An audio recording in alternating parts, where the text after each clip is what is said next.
ਸਵਾਗਤ ਹੈ ਜੀ ਆਪ ਸਭ ਦਾ ਸਾਡੇ YouTube channel PS study point ਤੇ। ਇਸ ਚੈਨਲ ਤੇ ਅਸੀਂ SSC GD ਮੈਥ ਦੇ ਟੌਪਿਕਸ ਦੀ ਤਿਆਰੀ ਕਰਵਾ ਰਹੇ ਹਾਂ। ਅੱਜ ਅਸੀਂ ਰੇਸ਼ੋ ਐਂਡ ਪ੍ਰਪੋਰਸ਼ਨ ਚੈਪਟਰ ਦੀ ਚੌਥੀ ਕਲਾਸ ਕਰਨ ਜਾ ਰਹੇ ਹਾਂ, ਜਿਸ ਵਿੱਚ 19 ਨੰਬਰ सवाल देखते हाँ। दो संख्याओं 5, 6 के अनुपात में है। दोनों संख्याओं में से 8 घटाने पर वे 1, 2 के अनुपात में हो जाती हैं। संख्याओं का गुणनफल कितना है? तो आप सबसे पहले मान लेंगे ये जो संख्याएं हैं आपके पास 5 और 6 के अनुपात में है।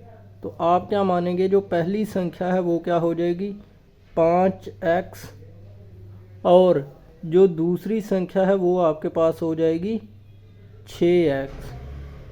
अब क्या है, अगर आप 5x में से 8 घटा देंगे और 6x में से भी 8 घटा देंगे, तो उसके बाद ये जो दोनों संख्याएं हैं वो अनुपात हो जाएगा उनका 1:2। जैसे आप देखेंगे 5x - 8 बटे 6x - 8, और ये किसके बराबर हो जाएंगी 1:2 के अनुपात में। इसको आप 1/2 भी लिख सकते हैं। अब हम इनको क्रॉस मल्टीप्लाई कर लेते हैं, तो ये 2 इधर गुना हो जाएगा, 2 इधर गुना हो जाएगा, और जो 1 है वो इधर 6x - 8 से गुना हो जाएगा। तो जब आप 2 को 5 से गुना करेंगे 10x, और माइनस का साइन बीच में, 2 को 8 से गुना करेंगे तो 16। इसी तरह आप 1 को 6 से गुना करेंगे तो 6x, और माइनस का साइन बीच में, फिर 1 को 8 से गुना करेंगे तो 8 आ जाएगा। अब हमारे पास जो x वाली संख्याएं हैं एक और आ जाएंगी, और जो x के बिना है वो दूसरी ओर आ जाएंगी। तो इनको देखते हैं। 10x ये 6 प्लस का है, जब इसे बराबर के इधर लेकर आएंगे तो ये हो जाएगा 6x माइनस का। उधर हमारे पास बचेगा 8 माइनस का था, और ये जो 16 माइनस का है इसे उधर ले जाएंगे तो ये हो जाएगा 16 प्लस का। अब 10 में से 6 निकल गए तो 4x, और 16 प्लस का है 8 माइनस का है, तो हमारे पास 8 बचेगा प्लस का।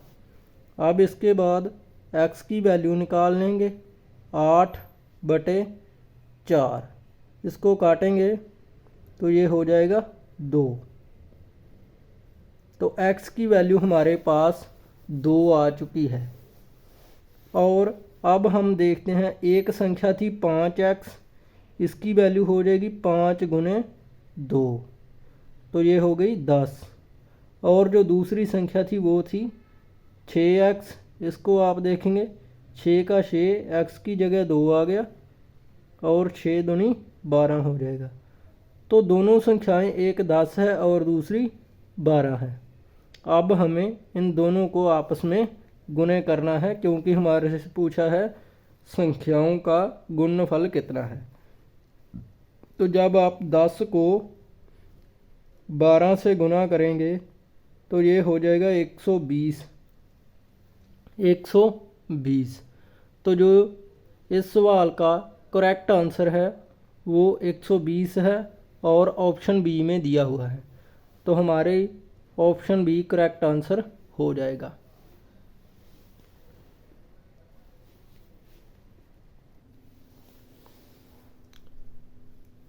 इस दे अगला सवाल देखते हैं। एक बैग में 25 पैसे, 10 पैसे और 5 पैसे के सिक्के 1, 2 और 3 के अनुपात में है।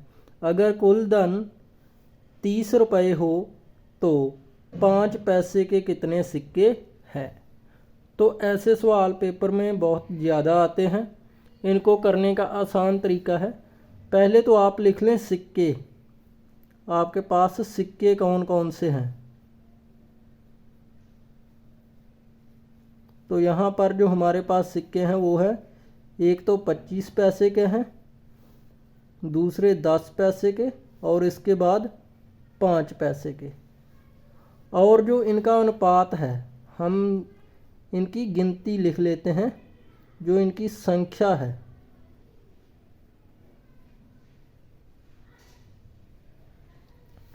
क्योंकि हमारे पास अनुपात दिया हुआ है तो हम अनुपात में से इनकी गिनती लिख लेंगे। जैसे पहले हमारे पास 1 है तो हम इसे मानेंगे कि ये क्या है, इसकी संख्या 1x है। इसी तरह से जो 10 पैसे वाले हैं उनके लिए 2 दिया हुआ है तो हम इनको मान लेंगे ये 2x हैं। इसी तरह से 5 वालों के लिए 3 दिया हुआ है तो ये हो जाएगा 3x। अब इनका हम धन बनाएंगे, ये कितना धन बनेगा, धन राशि कितनी बनेगी। तो अगर आपके पास 25 पैसे का एक सिक्का होगा तो आपके पास कुल धन कितना हो जाएगा, 25 पैसे। और अगर आपके पास 2 सिक्के हैं तो 25 को 2 से गुना कर लेंगे और ये आपके पास हो जाएंगे 50 पैसे। इसी तरह अब हमारे पास 25 पैसे के सिक्के कितने हैं, x हैं, तो हम 25 को x से गुने कर देंगे तो ये हमारे पास धन निकल आएगा। तो पहला धन ये हो गया। जो दूसरा है वो कितना हो जाएगा, 10 गुने 2 तो ये 20x, और जो तीसरा है वो 15x। तो इस तरह हमारे पास ये कुल धन निकल रहा है अलग अलग सिक्कों का। अब हम इनका कुल योग कर लेंगे। तो कुल योग करेंगे तो ये आ जाएंगे 25x प्लस में 20x प्लस में 15x, और ये हमारे पास बन जाएंगे 60x।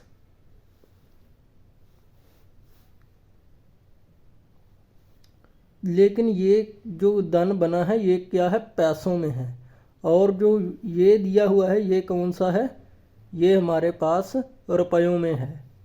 तो अब हम इस कुल धन को इस कुल धन से इक्वेट करेंगे तो ये हमारे पास आ जाएगा 60x किसके बराबर है, 30 रुपये के बराबर है, 30 रुपये के बराबर है। लेकिन ये क्या है, ये पैसों में है, ये संख्या हमारे पास पैसों में है तो इसको तो हम पैसों में ही रहने देंगे। ये जो 30 है इसको आप पैसों में कन्वर्ट कर लेंगे तो ये आपके पास 3000 पैसे हो जाएंगे। अब आपके पास x इधर रह जाएगा और जो 3000 है इसको डिवाइड कर लेंगे 60 से, ये कट जाएगा। इसके बाद इसको काटोगे तो आपके पास 50 आ जाएगा। तो जो x की वैल्यू है वो आपके पास 50 आ चुकी है, x की वैल्यू 50 आ चुकी है।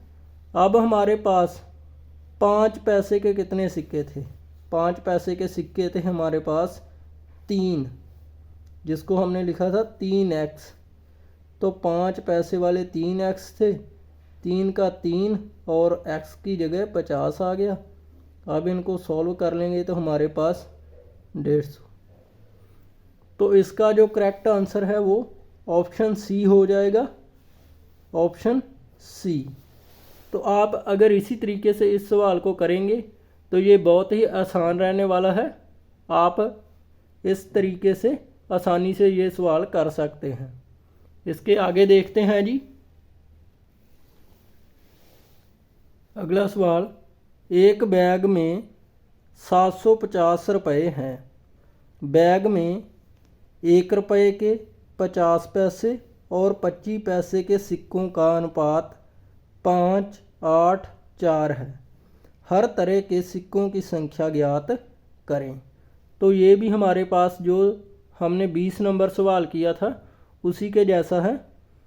सबसे पहले आप लिखेंगे सिक्के कौन से हैं आपके पास कौन से सिक्के हैं। तो यहाँ पर जो हमारे पास सिक्के हैं वो एक तो 1 रुपये के हैं, 1 रुपये के, इसको आप ऐसे लिख लें, ये 1 रुपया आपके पास 100 पैसों के बराबर हो जाएगा। ऐसा क्यों कर रहे हैं? क्योंकि जो बाकी सिक्के हैं वो सभी पैसों में हैं, तो हम इसको भी पैसों में देख लेते हैं। ये हो गया 100 पैसे। इसी तरह इसके आगे हमारे पास सिक्के हैं 50 पैसे के, और इसके आगे हमारे पास सिक्के हैं 25 पैसे के। तो ये हमारे पास तीनों तरह के सिक्के आ गए।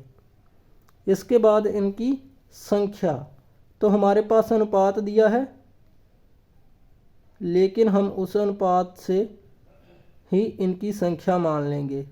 जैसे 1 रुपये वाले के 5 अनुपात हैं, तो हम इसको मान लेंगे ये कितने हो गए 5x। 50 पैसे के 8 हैं, तो हम इसे 8x। इसी तरह 25 पैसे के 4 हैं, तो इसे आप 4x मान लेंगे। अब आपके पास कुल धन आ जाएगा, हर तरह के सिक्कों का कुल धन कितना है। तो ये आपके पास अगर 100 का एक नोट हो तो आपके पास 100 रुपये बनते हैं। अगर आपके पास 5 नोट हैं तो आपके पास 500 रुपये बनेंगे। तो ये हो गया 500x। इसी तरह 50 पैसे के 8 सिक्के हैं, तो इसको आप मल्टीप्लाई कर लेंगे तो आपके पास 400 आ जाएगा, 400x। और जो 25 पैसे के सिक्के थे वो आपके पास कितने हैं 4, तो ये हो जाएगा 100x। अब हमारे पास हर प्रकार के सिक्कों का धन आ चुका है। अब हम निकाल लेंगे कुल धन कितना हुआ। कुल धन कितना हुआ, तो ये आप इनका योग्य कर लें। 500x प्लस में 400x प्लस में 100x, तो इन सभी का योग्य हमारे पास आ जाएगा 1000x। तो ये जो धन हमें प्राप्त हुआ है ये कौन सी फॉर्म में है? पैसों की फॉर्म में है। लेकिन जो स्टेटमेंट में दिया है वो कौन सा है? वो रुपयों में है। तो हम इन दोनों को ही या तो रुपयों में लिख लेंगे या पैसों में लिख लेंगे। तो हम इस धन को पैसों में लिखेंगे। जैसे हमारे पास 1000x है, जो वो किसके बराबर है? 750 रुपये के बराबर है। और अगर आप इसको पैसों में लिखेंगे तो ये आपके पास 750 गुने 100 हो जाएगा। अब दोनों ही पैसों में हो चुके हैं, तो x की वैल्यू निकालना आसान हो जाएगा। 750 100 से गुना होकर 2 जीरो लग गई, और ये जो 1000 था नीचे आ जाएगा।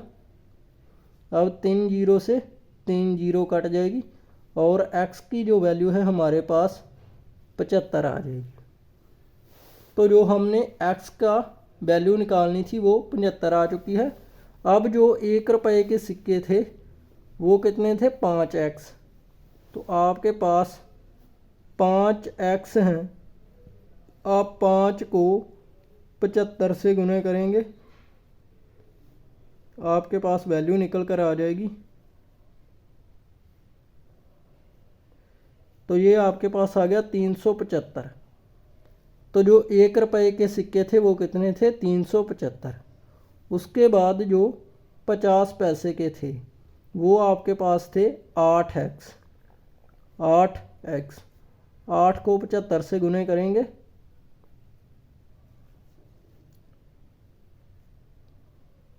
तो आपके पास 600 आ जाएगा। तो जो 50 पैसे के सिक्के थे वो आपके पास 600 थे।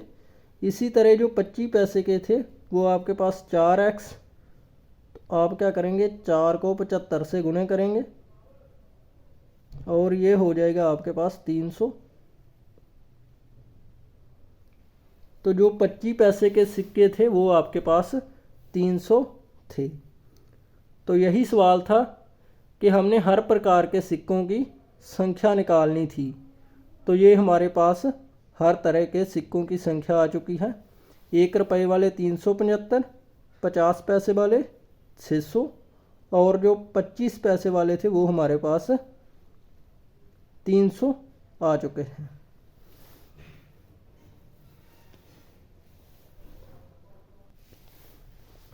तो ये था हमारा टॉपिक रेशियो एंड प्रोपोर्शन। हमने कोशिश की है कि इसमें हर तरह के सवाल आपको करवाए जाएं। उम्मीद है कि आपको अच्छे से समझ आ गए होंगे। अगर कुछ कमी रहती है तो आप वीडियो को दोबारा देख सकते हैं। इसके अलावा हमारे चैनल को सब्सक्राइब करें, वीडियो को लाइक करें और शेयर करें। धन्यवाद।